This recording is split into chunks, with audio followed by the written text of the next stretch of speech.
say Monday blues. Okay? Alright, we're gonna see your exam question for last round. Okay?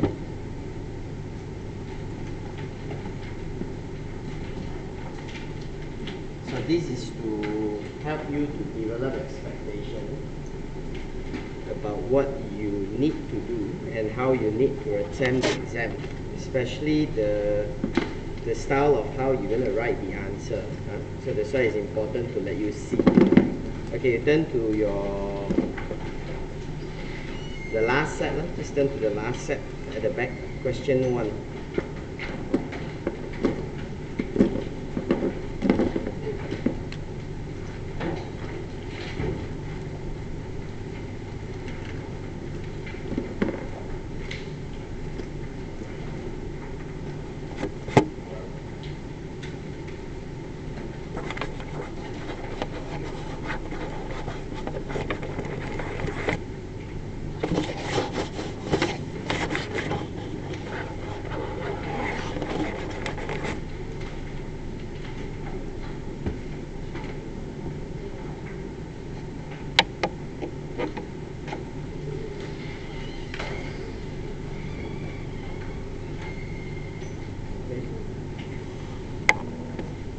Oh, I know why so good. Must be the cable.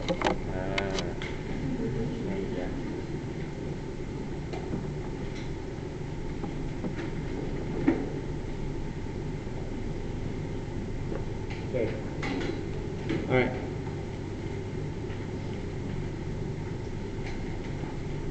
Okay, see what examiner wants us to do here. Now, she said prepare a report. As usual, you will get marks for report. From the tax advisor. So you're going to be a tax advisor.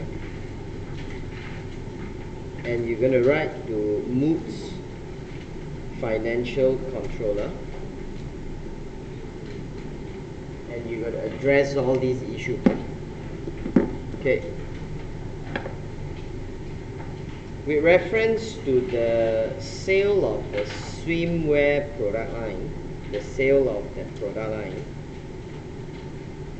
your argument for both capital and revenue nature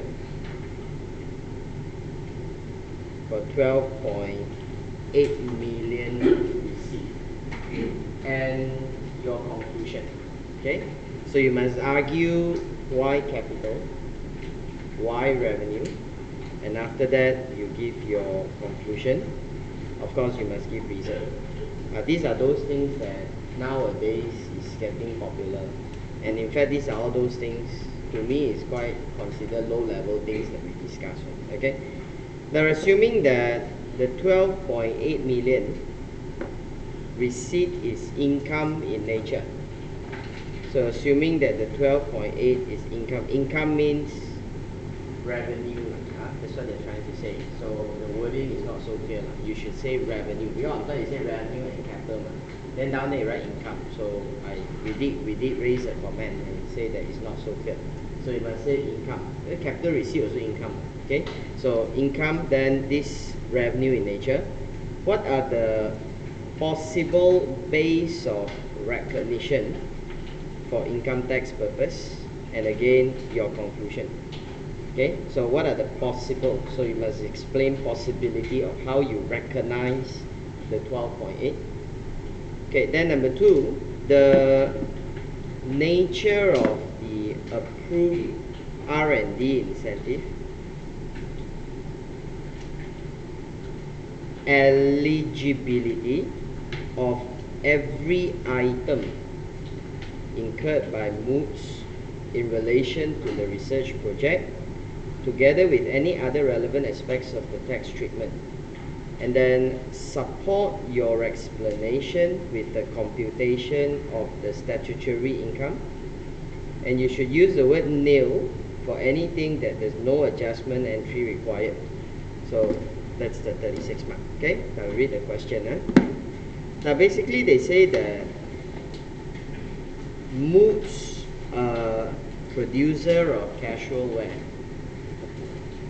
made with imported textile closes their account to 31st December. So that's their year end, okay? 31st December year end.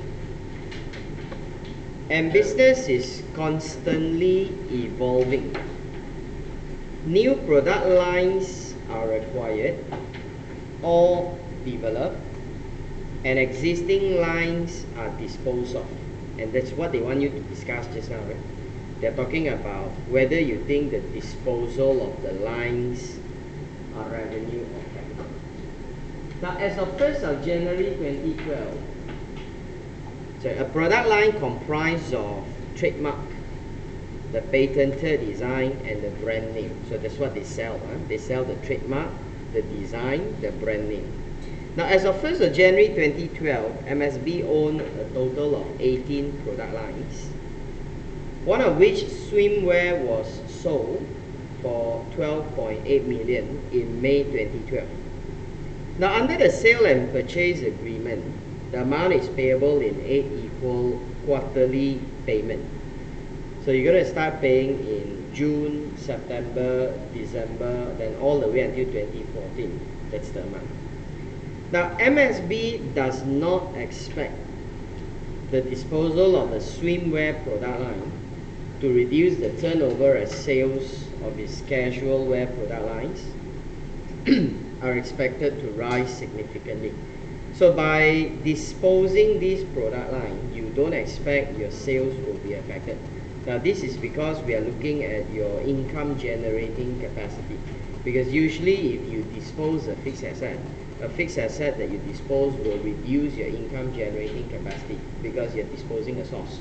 So this is examiner try to give you a clue so that when you explain later on in your answer in number 1, you can talk that there's nothing being affected. Your income, your sales is still as good as before, okay? Now in July 2011, MSB obtained the requisite government's approval for the research project to develop world pioneering technology for producing synthetic gold. So you are eligible for the tax incentive for approved research and development. So in connection with this, they incurred the following. So you got the incentive for approved research and you spend all these things. So you know, being an approved research, you qualify for double deduction, right? Okay. Now, so they give you the list. So in the list, they mentioned that there's remuneration for the research person, cost of laboratory testing, the royalty paid to a Malaysian resident for secret process, the research equipment and their assets. So the total R&D expenditure is 5 million. Now the 5 million is reflected as R&D expenditure in the balance sheet. So now the 5 million is in the balance sheet as at 31st December 2011. Now the adjusted income for MSB for year of assessment 2011, before taking into account the incentive for approved R&D is 10 million. So the 10 million is the adjusted income, and the capital allowance other than the R&D asset is 1 million. Okay, so this is all the figure you need, right? Now, so based on this, they want you to write the report. Okay. See, the nature of the question, I mean, to me honestly, if a student will not do very well, it's because of the shock than because of difficult. Because you know, exam, every time you get something you don't expect, the culture shock will put you in that kind of panicking state that you say, like, you don't know what is this, then you shut down already, your mind shut down. Then once your mind shut down, you keep on saying you don't know what is this, don't know what is this, don't know what is this, then you don't have to do. So this is the problem. Now in the exam, you just get ready, get ready that the questions like that is going to come back. Okay. Now this kind of questions is getting popular. Just ask you to explain revenue or capital. Okay. Now, so report format.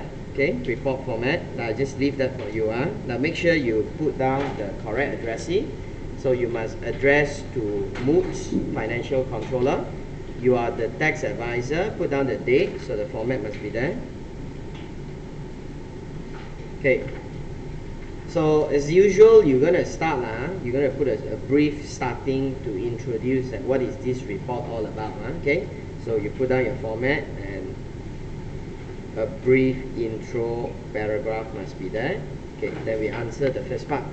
Now the first part is about the sale of the swimwear. Sale of the swimwear product line.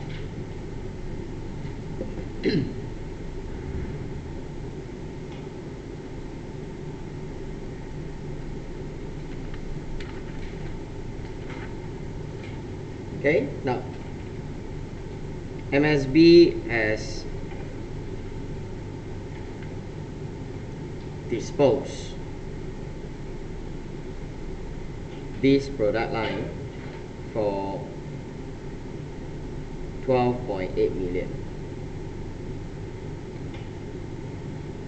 Okay, and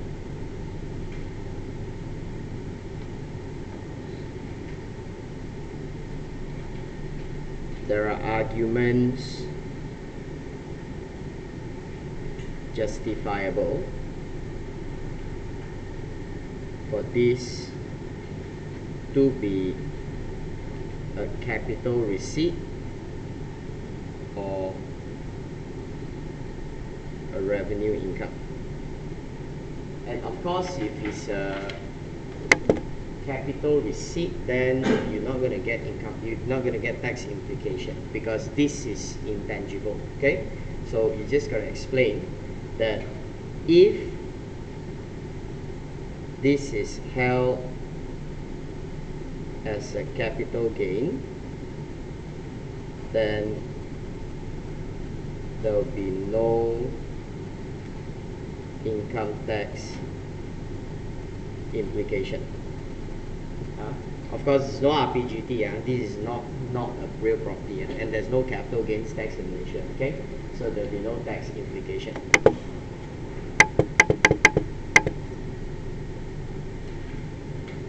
Now, of course, if this is your revenue, then you must tax as part of your business income. Okay, so this is what you have to say. So if it is revenue in nature, it shall be assessed as part of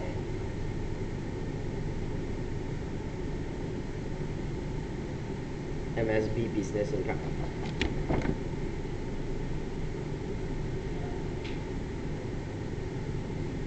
Okay, now, so the argument for being capital in nature.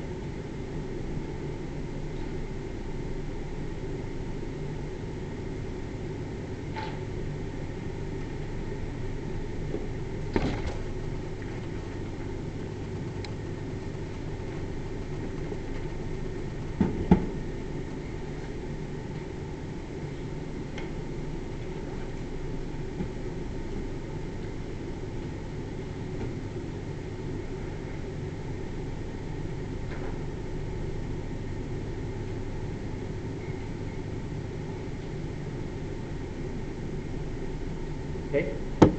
Now, see, what do you see here as capital in nature? Now, number one is we can see the business nature. Now, the business here is about producing so-called casual wear. They sell clothes.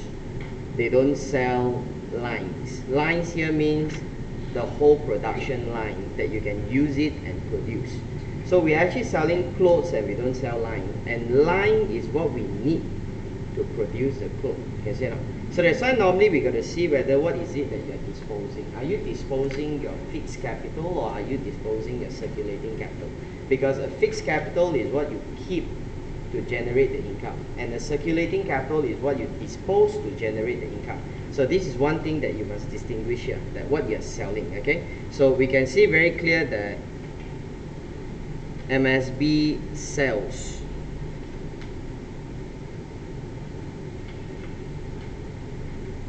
casual wear as its principal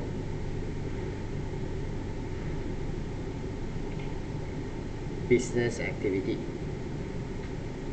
Now, it does not sell product line. Okay, so in fact, the product line is what it requires to produce the clothing for sale. So product lines are MSB fixed capital, and disposing fixed capital is always a capital receipt.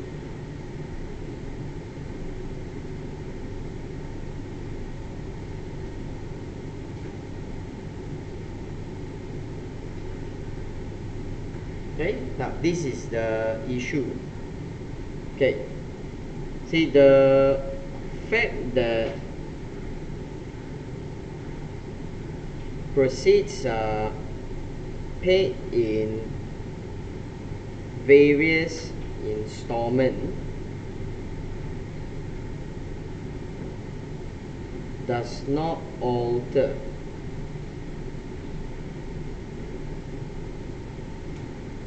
the nature of the gain. Okay, whether it's capital or revenue, it doesn't affect by the way you pay. That's why it doesn't mean that, for example, you pay royalty in over a period of time, or you pay a lump sum as a royalty. If it's a royalty, it's a royalty. So whether you pay over installment or you pay lump sum, it doesn't matter. So this is already established in case law. So that's why probably there's one point, okay, that you should comment here, that you pay over installment, it doesn't affect you.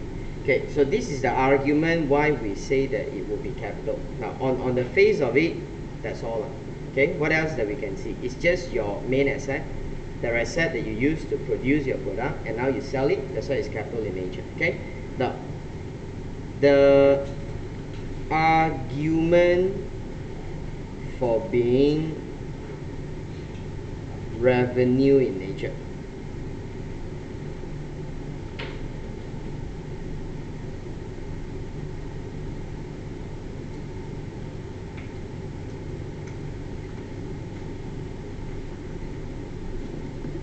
Okay, now the argument for being revenue in nature.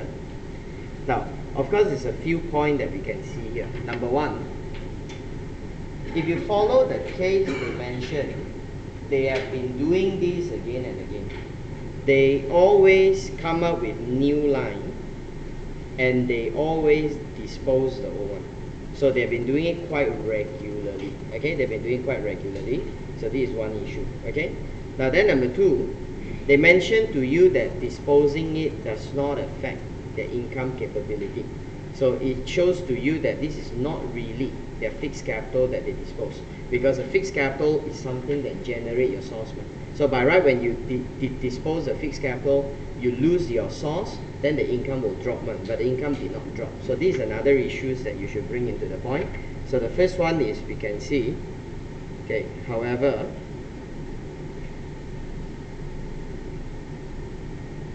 it has been the business norm to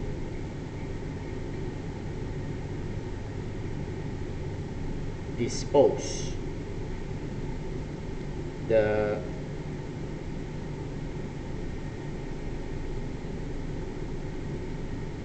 product line regularly. Now, so the high frequency of a similar transaction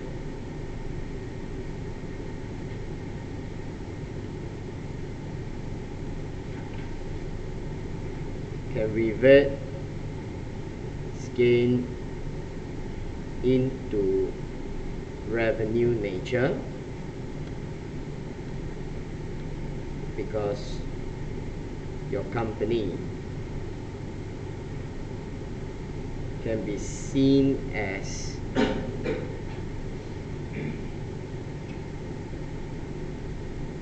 developing and selling product lines for profit, in addition to the existing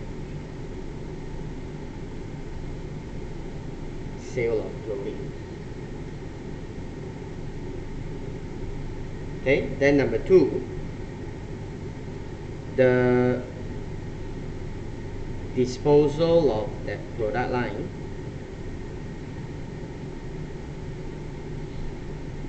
did not affect MSP income generating capability. In fact,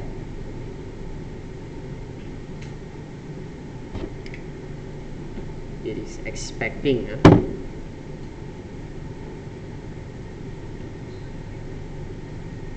to generate more revenue.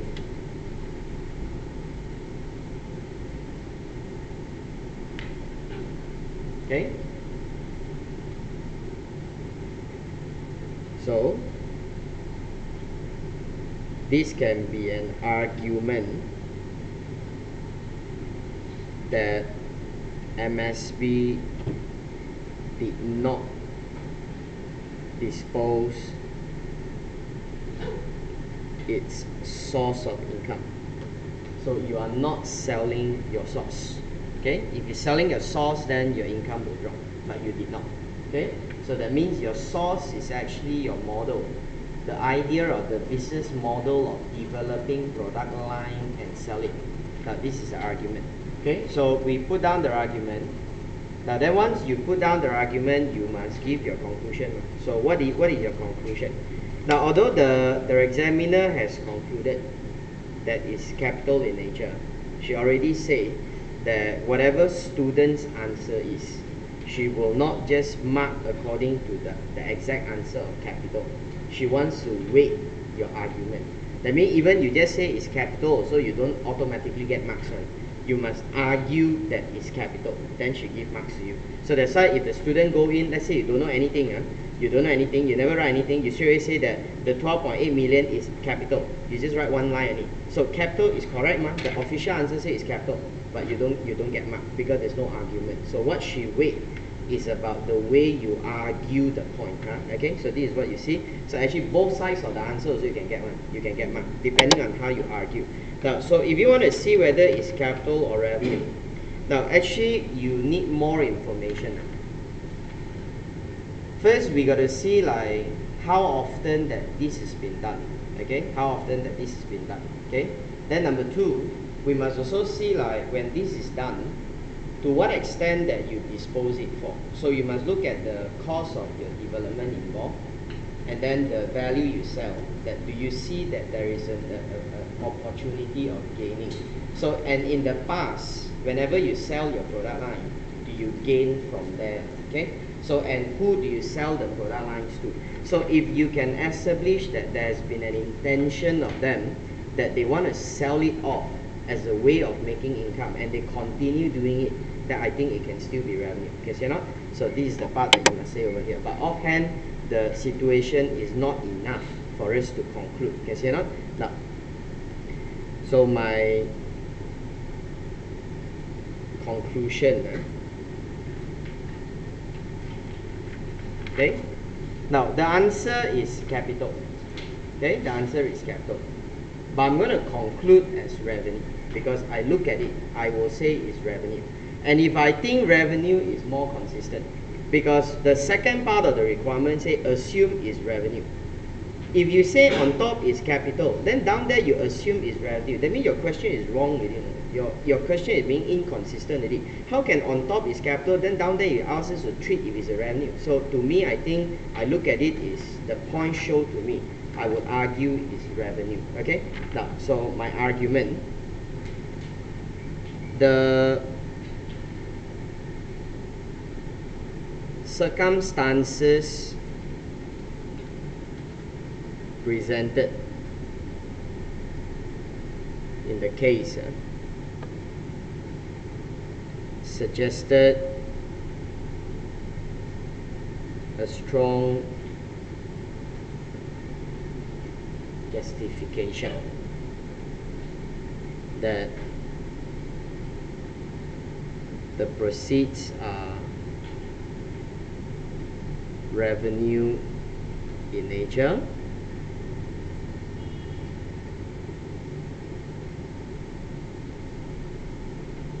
and shall be assessed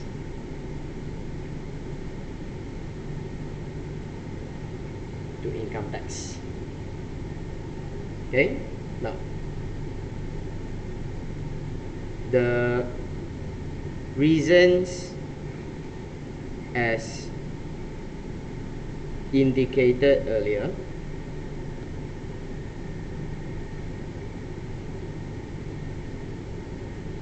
NSB has been engaging in a similar transaction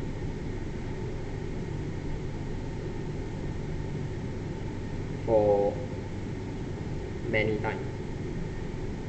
So it becomes its business practice of buying, developing,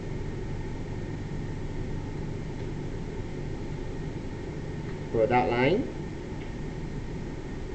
exploit it for its own production, and further exploit it by disposing it for profit. Now the question did not actually say that there's a profit, okay? So in this case, I will put an assumption, okay? So I would assume that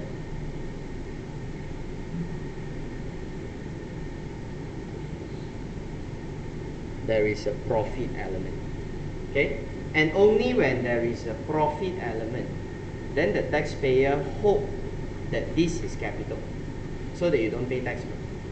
If the element is loss-making one, then obviously they hope that it's revenue, so that you can actually absorb the costs, okay? Because when you buy the product line as an intangible, so the cost you got no deduction.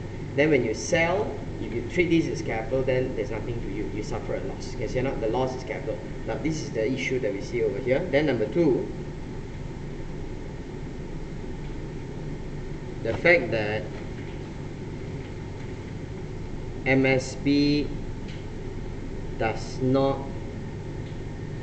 suffer a loss of income generating capability is a strong justification that the business source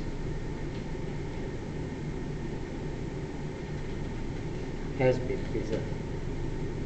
Right, so that's the first part. Okay, now the second issue. So now they are asking you the basis of recognizing the income. Okay, what do you mean by basis of recognizing the income?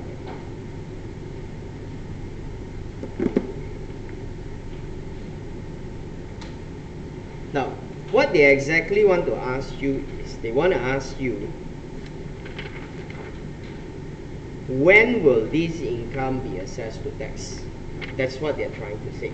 Because you recognize means, in account, when the word recognize is used, means you put it in the income statement. So here they say recognize for income tax purpose. Recognize means the fact that when you look at this amount, and then the issue is whether you're going to show this in the tax com or not. So the idea of being recognized is, when will the income be assessed? So what examiner is actually testing you is, examiner is testing you basis of assessment, okay? Because this is the first basic thing you learn in tax, that which year of assessment must income fall under, okay? Now, so which year of assessment must income fall under? Now, if you say that this disposal is revenue, then it has to be incidental to your business.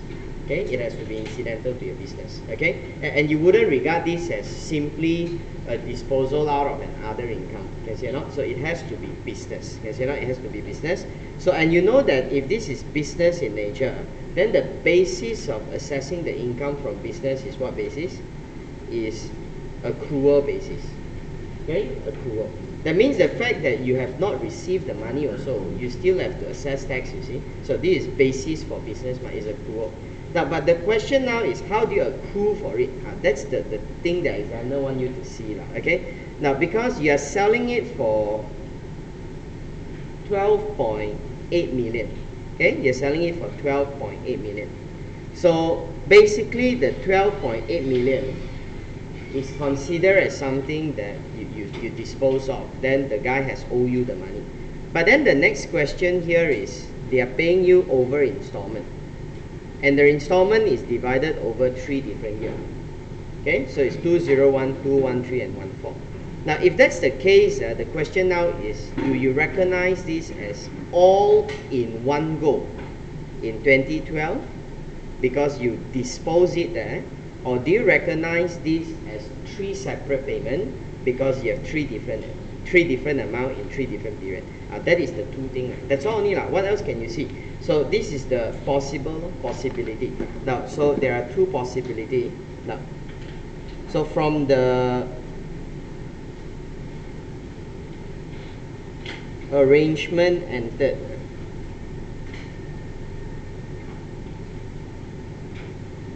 there are 2 possibilities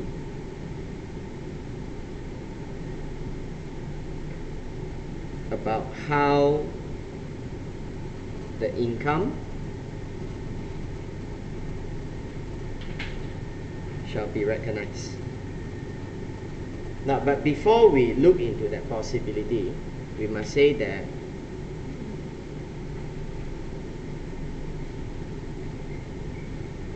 this is a business gain, okay? And to us, business income is recognized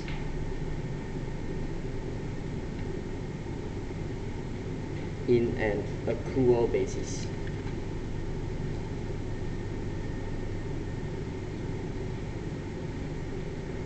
Okay? Now, why we say accrual basis?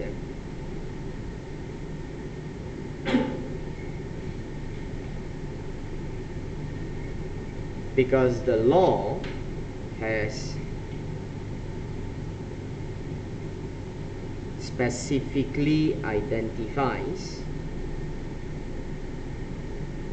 the business income as the debt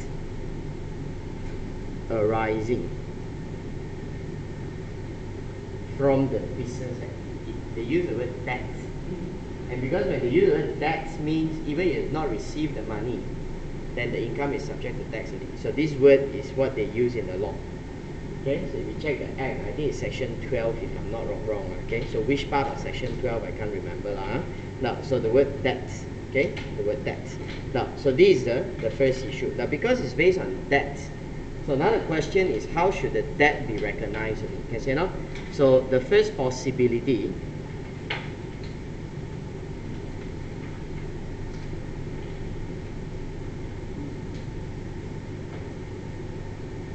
first possibility is to recognize the entire 12.8 million as your business income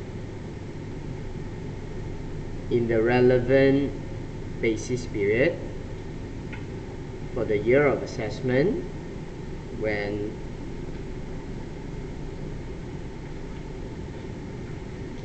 the sale is concluded. Now, so in this case, it will be in YA 2012, okay, because they concluded in May. Since it is concluded in May 2012 and the basis period for Y 2012 is from 1st of January until December. So because May fell in that basis period, then everything as part of the sale of that product line must fall into the same period. So that's why you relate back to the basis. So the basis is this period and everything will accrue there. Okay? Now, so why do you agree to that? Because you're selling it as one. Okay? Now, this is because the product line is disposed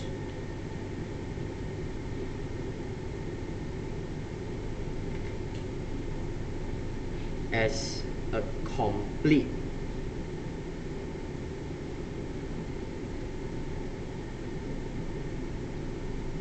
combination of various items in it. So it's lock, stock and barrel. The whole thing you take it. Not individually you pick. Can you see or not? And not about buying or selling an individual item. So the moment you buy this, you owe me the money again. Okay? So the moment you buy, you owe me the money. So that's why once you owe me the 12.8 million, the debt is there. So that's why you must recognize this as an income. Now this is one possibility. Now another possibility is, of course, we follow the installment. So that's another possibility, following the installment.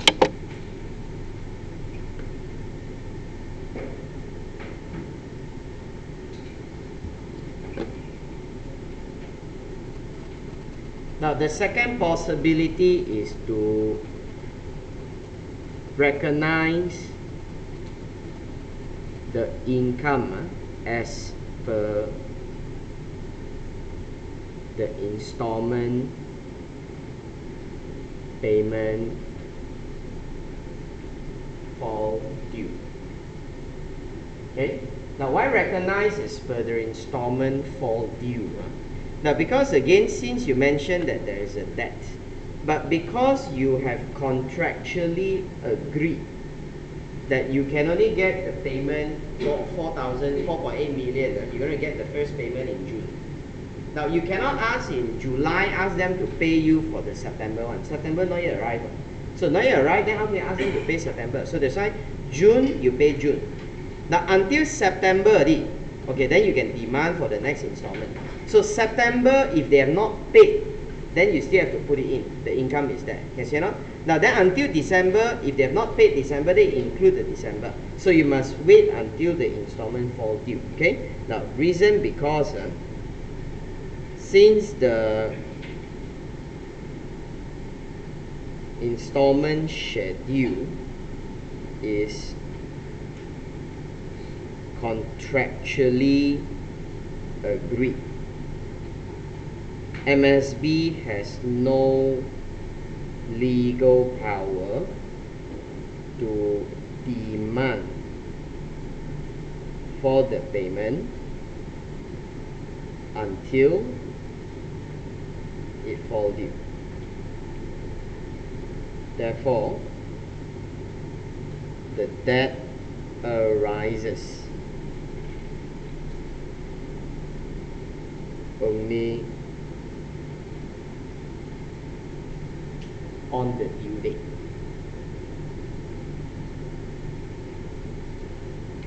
Okay? Now, see, in that case,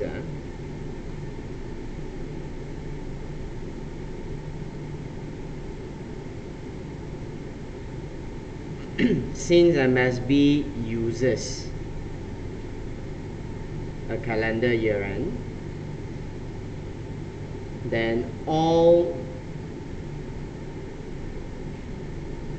the installment due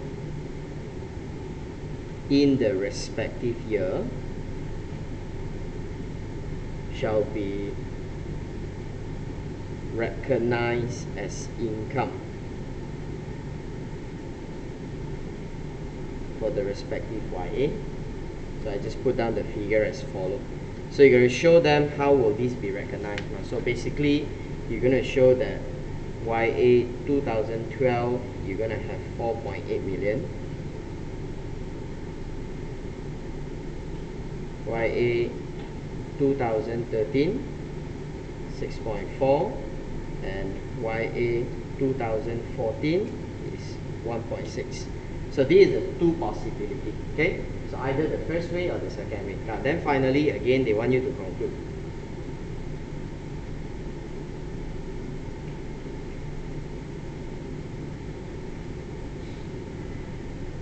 Okay, so again, your conclusion. Now in this case, we find that the second possibility sounds more justifiable because of the debts that you can demand for money. Okay, so we're going to use the second option because the debt only arises when it's due. Okay, just have to say one more time. Follow? Right, so that's the first part. Okay, now the second part is to do with the R&D.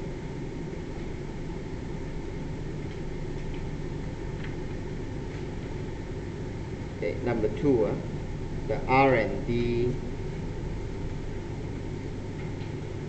incentive.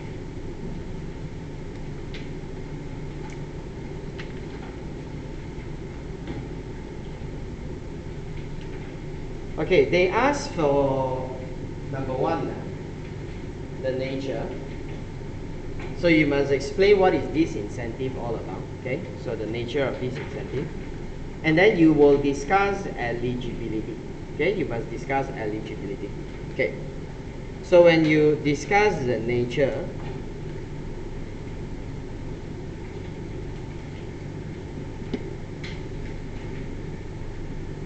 now MSB is allowed to claim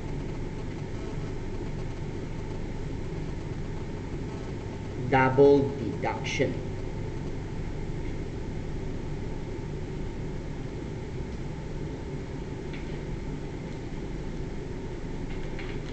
on the approved research project. Now, see, the research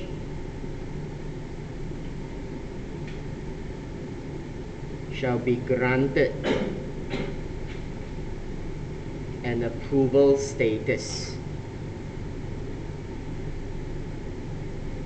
by the Ministry of Finance. Okay, which your company has already obtained. Okay, so if the question asks for nature, then I must start explaining what is the research and then how to get the approval. But in this case, we don't have to because the question already say the government granted you the approval. That means you must have fulfilled all the conditions already. Okay, so if you've got the condition, then the next thing now is to look at the deduction. So how should the deduction be given? Okay, now, so the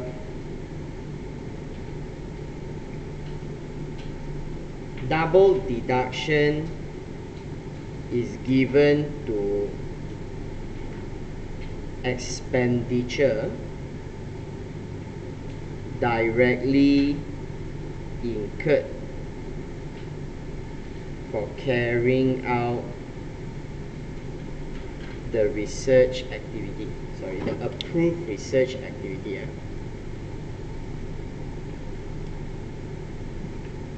Approved research activity, and shall not be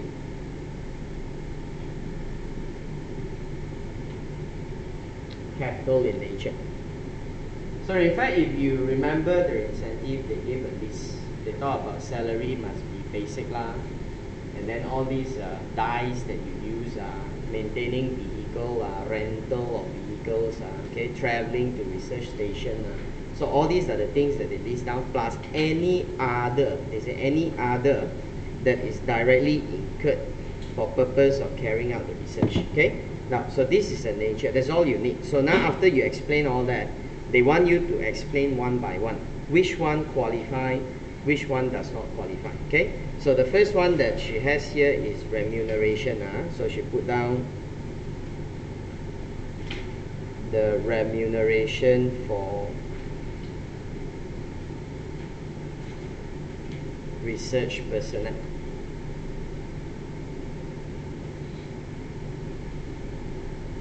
Okay, now for each of it, you just got to state qualify or don't qualify and why.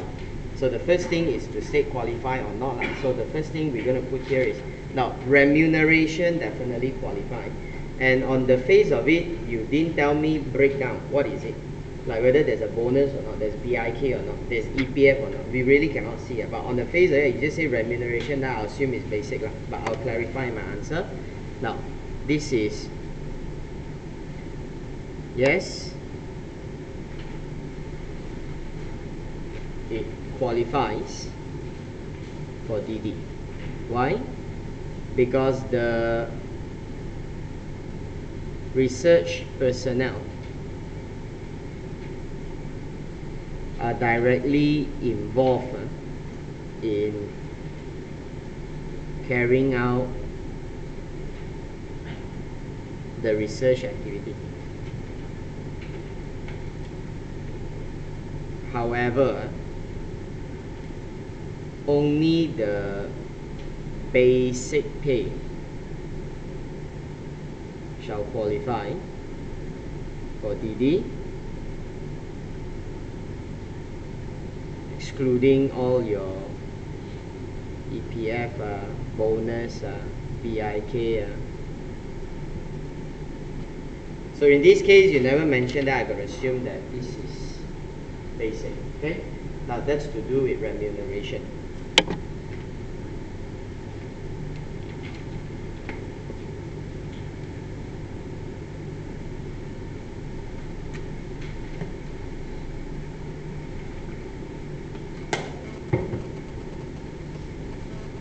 Okay, the second one is to do with the lab testing.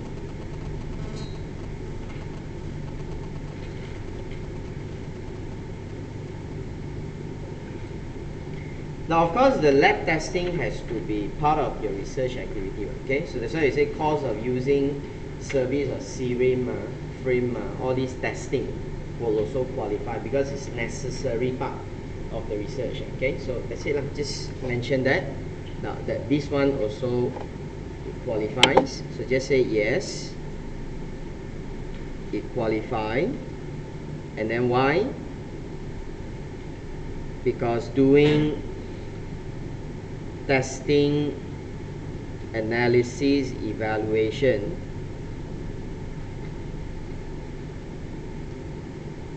is always a necessary activity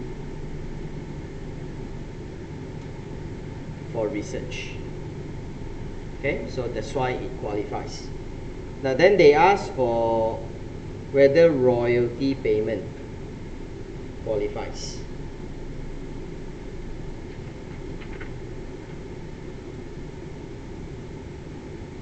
Okay? Now this is a royalty to use a secret process. Okay? So the argument over here is the royalty is paid to use an existing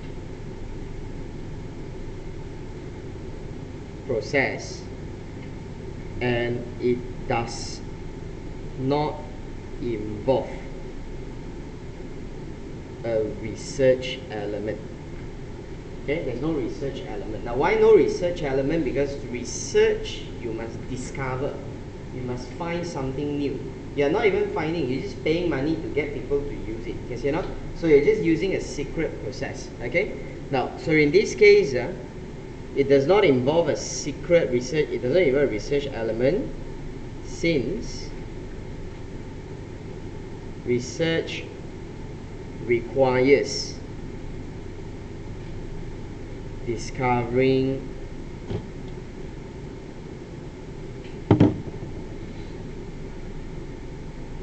something new,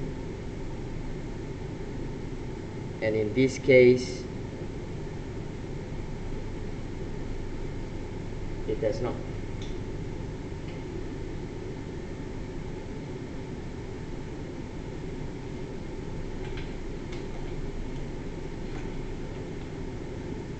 Okay? Now, see, the fact here is we really don't know. I mean, it's very arguable. The question here is really open to a lot of argument. Okay? Because when you say a royalty paid for a secret process, the question now is, this process is meant for what? Because you are developing synthetic gold. So is it that this is a process that you use it as part of the production to do the goal, or actually in doing the research there's some kind of evaluation that you need, and the evaluation require the use of a special formula that you do not know how to do it, so you pay people to get it for you. So actually it's very arguable, but she insists that no, so that's her answer, so I just will follow. Okay, because if you go and ask around, people will tell you cannot tell, because it's too brief. A question just say like that, what do you mean by secret process? So we all don't know, you know, so that's why it's arguable. So in that case, then why do you allow testing? Testing, you pay other people to do it. Why can't? This one, you probably pay to get it so that you can do it. So that's why it's arguable. Okay? But anyway, that's what she believed. So I got to stick on to her answer.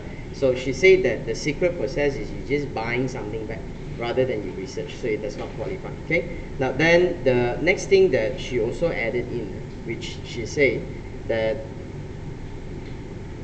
because the royalty, because of a royalty,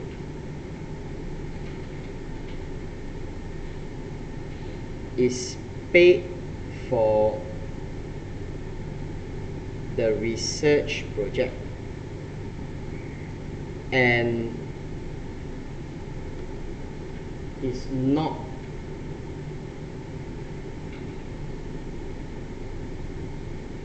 for the business activity. So it does not incur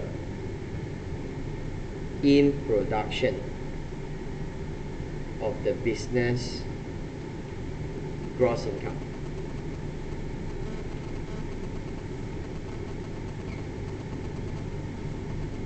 So consequently, it does not even rank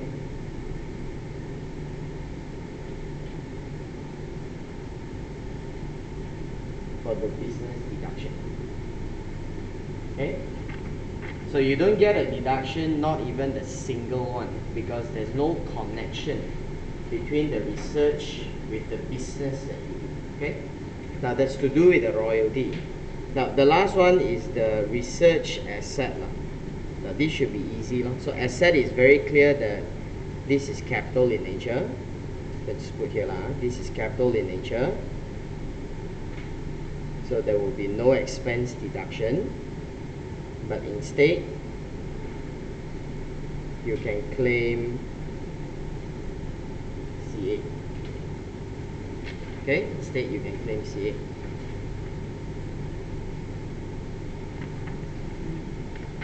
Okay, so this is the part that you just got to explain, finish it. Just explain deduction. Can, cannot, can, cannot. Okay?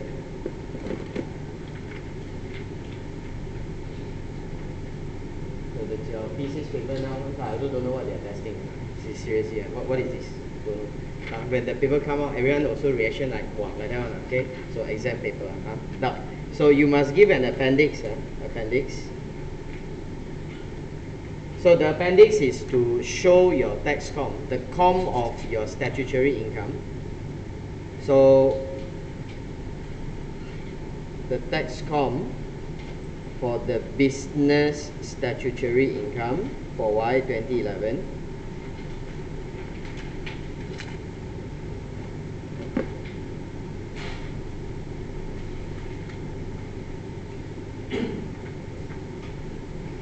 Now they have given you the adjusted income as 10 million. Okay? So the only thing you need to do now is to adjust whatever expenses you have here. Okay? So which one you think that there is a double deduction, then you put it in. Okay? Now which one that you think that there's no double deduction, then you see how to adjust. Now for here, we're going to minus the remuneration of the research personnel. Now 3 million, because the 5 million is in the balance sheet. Okay, the 5 million is in the balance sheet. Okay, then the lab testing is 1.6.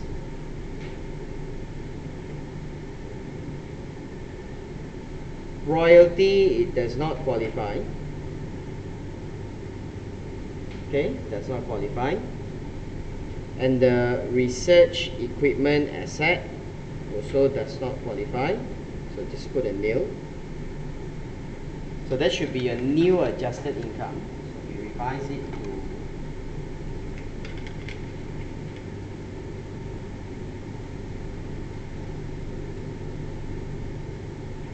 5.4. Okay, this is the proper adjusted income. So I normally put this as given. Then this is the real one. Then after adjusted income, you're going to claim your CA. So they tell you the CA of the existing asset is 1 million. Then you're going to add on the CA from the research. So the capital allowance existing is 1 million. Then the research asset.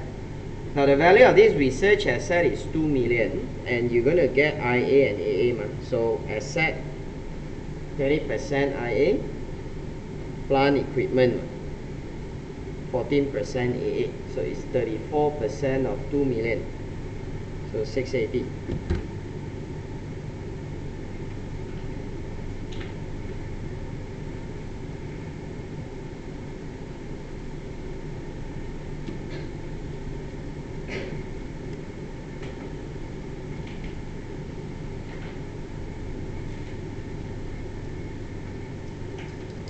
Okay, 20, sorry.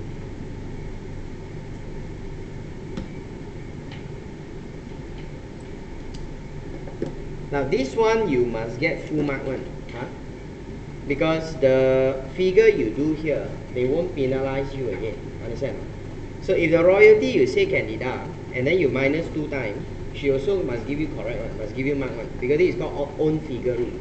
So if on top you get wrong, here you get wrong, that means you penalize me same mistake 2 times, so we don't do like that. So this one you sure get correct one. Now the only time you cannot get correct is you don't see the word carefully that they say the 5 million is in the balance sheet. That means instead of minusing 3 million, you get minus 1.5 million. You minus 1 time, thinking that the deduction is inside. Then of course you don't get mark. But if you do exactly like what they say, you minus double, but whatever you do here, as long as it's based on what you do here, then definitely correct. And you don't purposely, because you're not sure, you say, "Aya, say lah, don't know the royalty can or not." Then on top you say cannot. Then at the bottom you purposely minus because you hope that either one you get one part correct. You do like that, we're gonna mark you both side wrong one, you know. Don't do like that, okay? Because you are giving a contradiction in your answer. It's not right one, okay? You must do based on what you explain. Follow, huh? Okay? Right, so that's all to do with the question 1. Okay, now we see the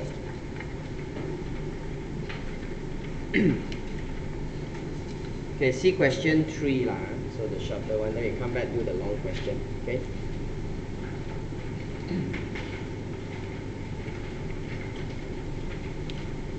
Right, this one is the best answered question last exam because there was the article that she has written.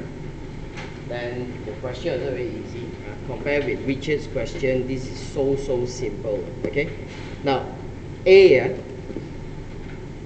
Explain why the transfer of the shop by Grandpa to Nikki constitute a settlement. So why do you think that Grandpa to Nikki constitute a settlement? And state the significance of a settlement for income tax purposes.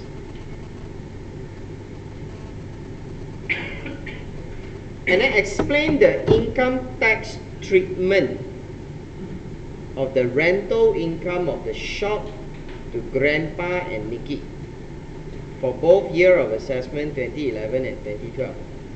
And clearly identifying when or when not the deeming provision apply. Now this one examiner said it, so if you really don't do that, you cannot blame her lah. Okay, she's not putting you a trick. She already said that you must indicate whether the deeming provision apply or not apply. Okay, now that's part A and part B, 13 marks only, now settlement. Now part C is actually RPGT lah. So since we have not discussed, even though you probably learned this, but it's okay, I just leave this out first. Now they say that on 1st of February 2011, Mr. Grandpa signed an agreement to transfer a shop house as a birthday gift to the daughter, granddaughter. So a gift means there's no value, you transfer for free, okay? Transfer for free. Who turned 21-year-old on that day. That day she is 21. Nikki is single, so she is not married, and is a student at a local U. Now the shop house has a market value of 590,000 on 1st of February 2011, and it produces a rental income of 5,000 per month.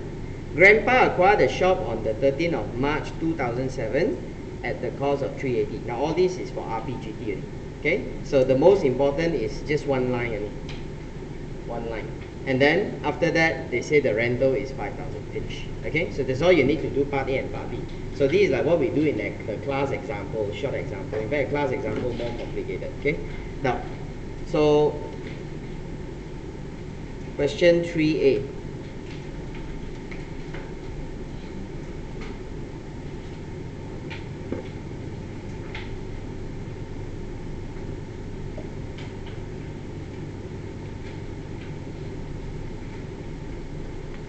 Now you can, if you want, you can start by defining what is a settlement. Okay, so you can start by defining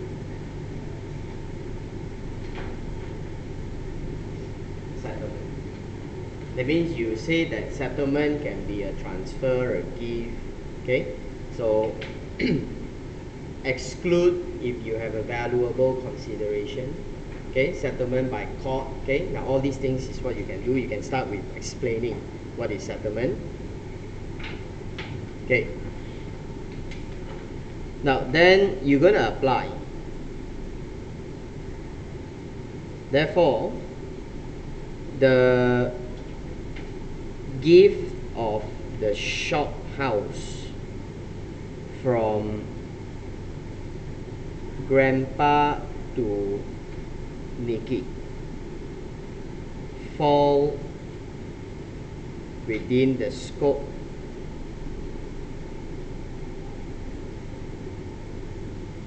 of settlement.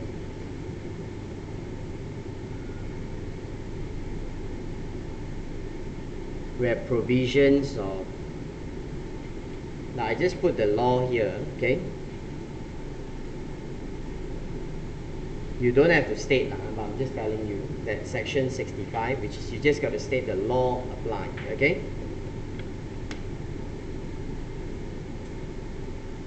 Why? Because give means there's no consideration is being received. So you never take anything. Okay, so which rule that will apply to this settlement? Now of 65, we have 65, 1, 2, and 3. So 65, 1 is the one that talk about relative, okay, that you're not married, that's the one, okay? So you just have to explain what's the provision of 65, 1 over here. Now, so in this case, at the commencement of a year of assessment,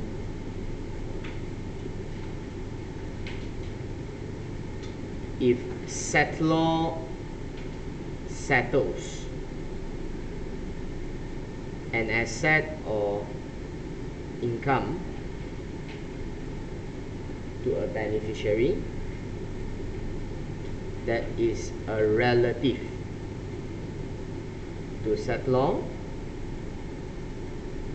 has not reached 21 years old, and is unmarried. You write down all that, then most of the marks is in your hand already. Commencement, relative, not 21, not married. That's the condition. Okay? Now, so if you have all these conditions, then what happened? Then the income settled shall be deemed as income of the settlor and not the beneficiary.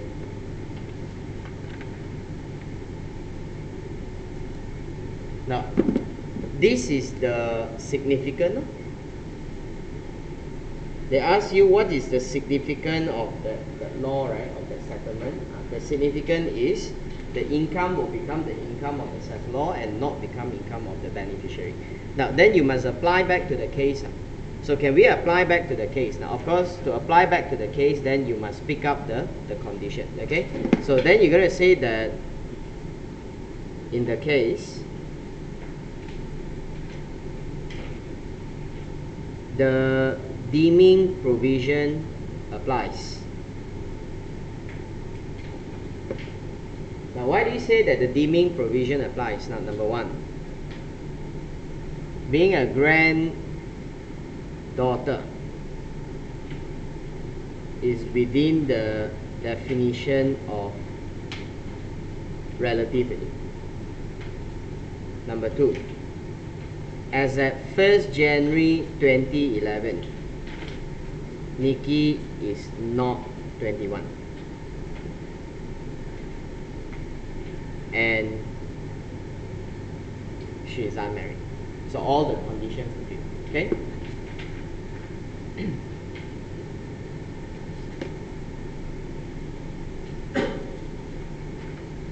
Like that, 7 marks. But still got student fail, because students only get this very well. Other part they made a lot of mistakes. In fact, when the examiner meet us that time, she was so surprised. She said, wow, the student do very well. Wow, why? Why the student can do this very well? Somehow she felt the question very difficult. Okay, so she thought very difficult. But if you look back into Richard's question and her question, this is so easy. Now, the second part now is the rental. So how do you deal with the rental? Now, to deal with the rental is you just got to indicate how much is the rental that falls to grandpa and how much is the rental that falls to Nikki. And then why do you think that it falls to grandpa or Nikki? That's all, okay? Now, so first of all, B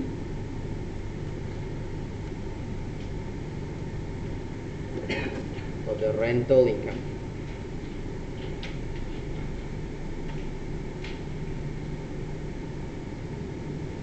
Okay, so first for Y 2011. Now the settlement only took effect on 1st of February.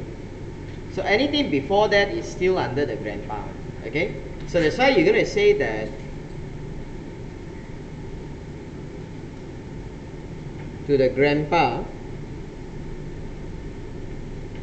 you're going to have your rental income from 1st January, I put a year, sorry, 1st January to 31st January.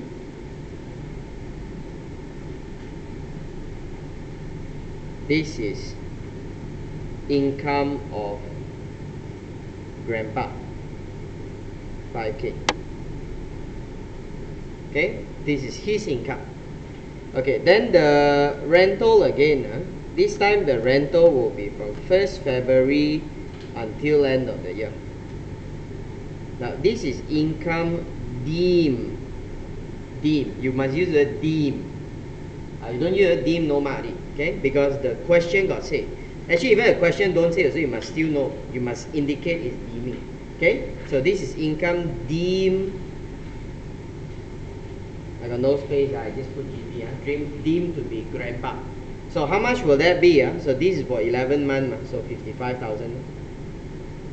That's deeming. Okay, that's deeming.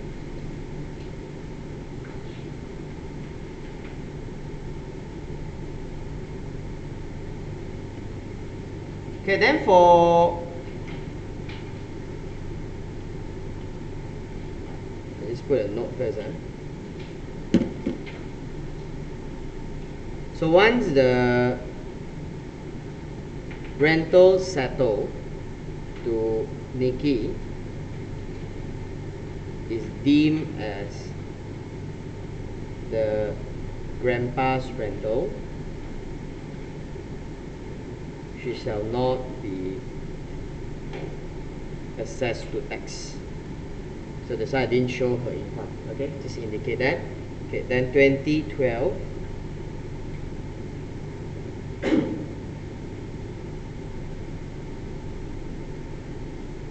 Now, grandpa will not be assessed anymore because after 2011 finish, 2012, at the beginning of the year, she's already 21. So once she's 21, then 65, one cannot apply. Okay? So in that case, Nikki, rental from 12 to December. This is income of Nikki. And why this is income of Nikki? As at 1st January 12, Nikki has reached 21 years. So that the deeming provision shall not apply.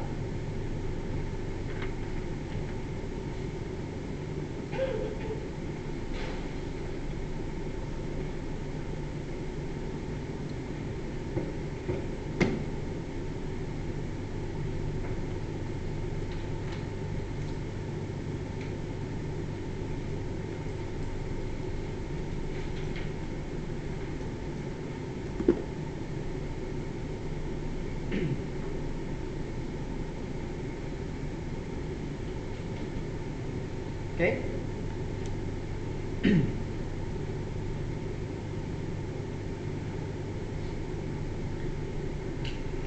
Now part C, they ask for the RPGT. They just say what's the treatment of the shop house due to the transfer, and then state very carefully what is the Nikki's acquisition date and price.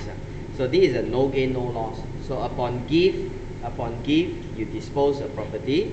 And when you dispose of property, then what is the disposal price to the grandpa? Now grandpa gifted by right should be disposed at market value, okay? But because this is a gift between grandparent, grandchild, So it's deemed as no gain, no loss. So you're going to learn what is this on Sunday. Yeah? Okay? So it's deemed as no gain, no loss. So that's why the grandpa does not need to pay any RPGT. Now then, what is Nikki's acquisition date? She buy the house on the date of the transfer, which is on 1st of February 2011. And what price she pay? Now she paid the grandpa cost. So that's why they give you all the amount. So that's the 5 mark. Actually, the 5 mark is also very easy. Okay. Now this is a bonus question to student. Question 3, 18 marks free one. Okay. Now question 4. Okay. Okay. This is also there was an article written on PE lah. Okay. So but the article also didn't help much because only a bit that the article came out in this question. 6 marks only. Okay. Now after that, the rest all based on your your basic from the F6 also. Okay. Now first they say that state with reason whether there is whether the relationship of Mr. A and the foreign publishing company is master servant or principal agent. Now master servant means what? Means employment. So they are asking you that is this employment? Master servant, is this employment? Or is this principal agent? Principal agent means business deal. Okay, you engage my service, I'm your agent, I act for you. Okay, so it becomes business. So they are asking you to determine, do you see this as employment or do you see this as a business? And then B, explain whether A will be subject to tax for the remuneration that he received from FPC. So the way you decide whether a person is subject to tax depends on derivation, and derivation depends on how you evaluate answer to A. Because if you evaluated this as employment, then the derivation is employment income. If you evaluated this as business, then derivation is business. So it depends on the answer in A. Okay. Now, explain whether FPC will have a permanent establishment in Malaysia. Do you think FPC will have a PE in Malaysia? And what is the significance by having a PE? Okay, so if you have a PE, then how? Now, that's all they ask you. Okay, we read the case. Now, a foreign publishing company, FPC, carries out its main publishing function, such as liaison with the writer, editorial work, and global marketing in the foreign country of Havana, where it is resident.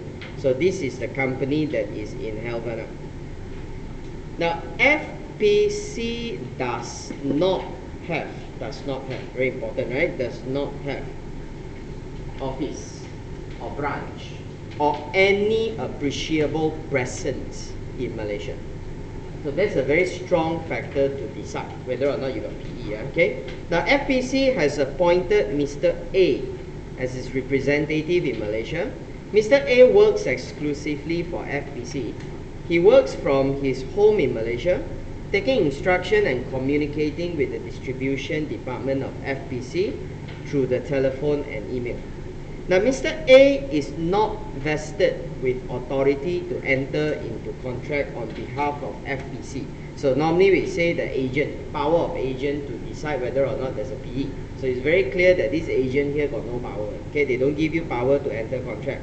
Now he is paid a fixed monthly remuneration and is banked into the account in Havana. Now, Mr. A duty include to liaise with the Malaysian contractor appointed by FPC to carry out the printing of its many publications, make sure that the printed publications are transported and shipped to bars in Malaysia and the Asia Pacific region, and to submit reports regularly to FPC distribution department to facilitate direct payments to independent contractor and shipper, and there is a DTA. Okay. Now, so the first part is to argue whether is this employment or is this business. Now, to know whether there's employment or business, this is things that we learned those days in F6, if you remember, about a few tests. Okay, we look at, for example, control tests, then equipment tests, then you look at the terms of employment. Do you have a fixed time, a fixed duty, a fixed pay? So all those are the things, okay, that we're going to see here. Okay. Question 4. Now, the relationship of Mr. A with FPC appears to be of master servant. Okay, I think it's quite obvious lah. Okay, the way they arrange and tell you, it appears to be of master and servant.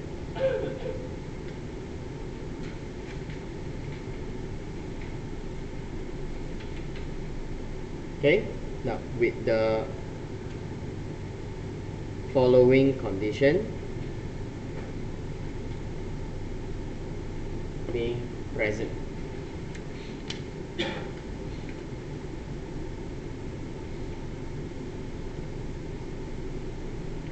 Now, all the words are there. Okay, all the words are there.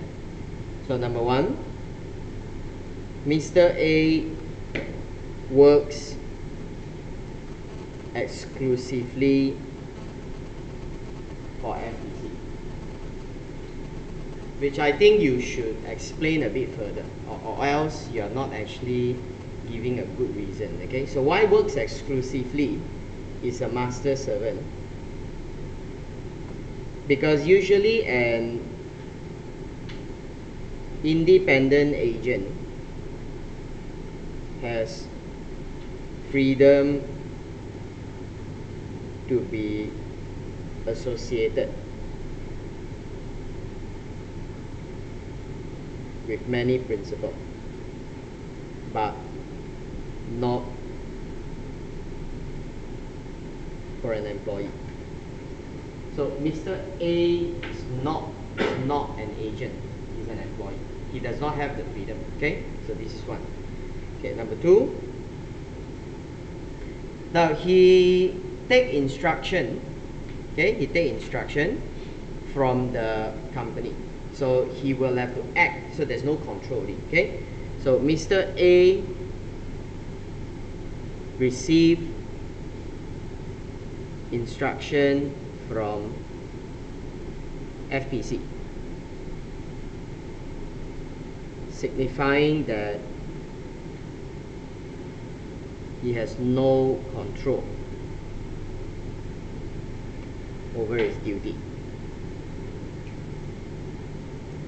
So an employee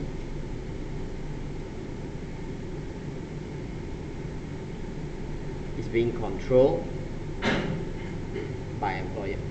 Okay. Now then, number three, they mentioned that he is paid a fixed monthly salary. Is paid a fixed monthly salary instead of being paid fees according to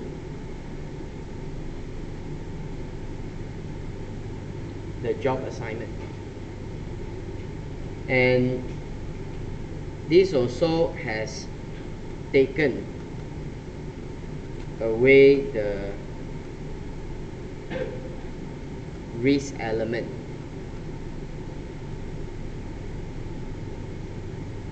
of his relationship. Why? Because whether there's job or not, he's going to be paid. So there's no risk. Employee does not take risk. Okay, now so the points that we can explain here is good enough for the 3 marks. Okay, so you get more points you can write in. You can talk about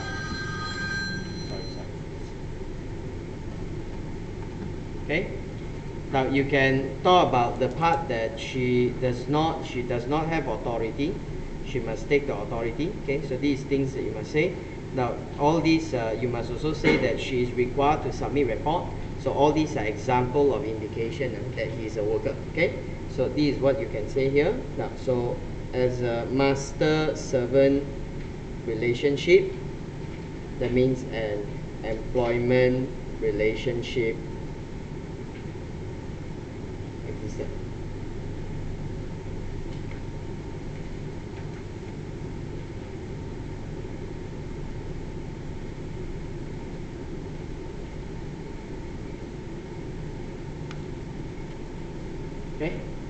Alright, we take a short break. Come back.